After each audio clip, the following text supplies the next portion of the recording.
সোমবার নবান্ন থেকে সাংবাদিক সম্মেলন করেন মুখ্যমন্ত্রী মমতা বন্দ্যোপাধ্যায়। শুরুতেই সম্ভাব্য ঘূর্ণিঝড় মোকা নিয়ে রাজ্যবাসীকে আশ্বস্ত করেন তিনি বলেন, মোকা একটা লো প্রেসার আছে, ভয় পাওয়ার কিছু নেই, সরকার নজর রাখছে। মোকা কি বলছি, মোকা তোমরা লিখেছো মোচা, মোচা বলে, কেউ আবার মোকাও বলছে। একটা লো প্রেশার পাবলিককে জানানোর জন্য যে ভয় বা আতঙ্কের কোনো কারণ নেই, গভর্নমেন্ট সবটাই নজর রাখছে। যেভাবে আগের সাইক্লোনগুলো আমরা সামলেছি, একটা low pressure area already form হয়েছে। এটা south east bay of Bengal adjoining south Andaman sea, দক্ষিণের আন্দামান যে সমুদ্র আছে সেখানে আজ সকাল 8:30-এ একটা লো প্রেশার এরিয়া একটা ফর্ম হয়েছে। 8ই মে মানে আজকে,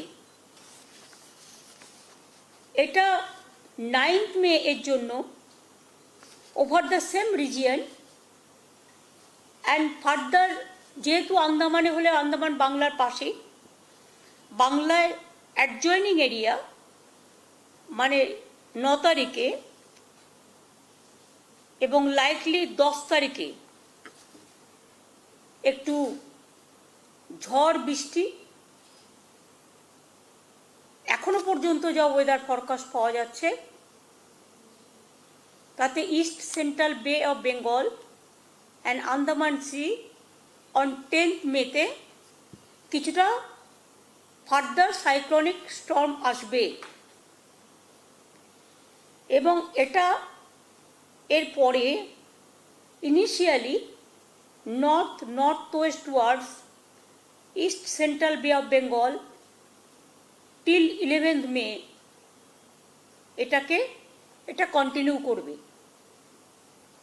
সেই জন্য যদি সেরকম কোনো পরিস্থিতি হয় তাহলে আমরা আগে থেকে, বিশেষ করে সুন্দরবন এলাকায়, দীঘা এলাকায়, নদীমাতৃক যে এলাকাগুলো, সমুদ্রমাতৃক যে এলাকাগুলো, সেখান থেকে আমরা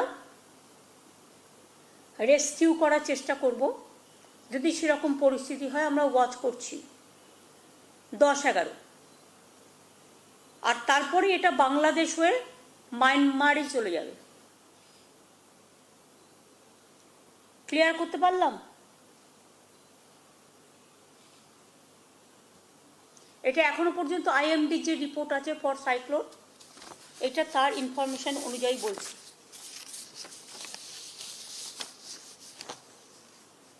আমরা কন্ট্রোল রুম ফাংশন করছে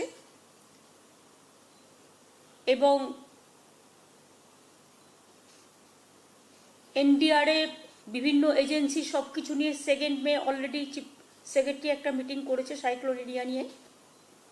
integrated control rooms functional in districts and at Navanno for round the clock monitoring. Fishing ban at sea is in operation till 14th June.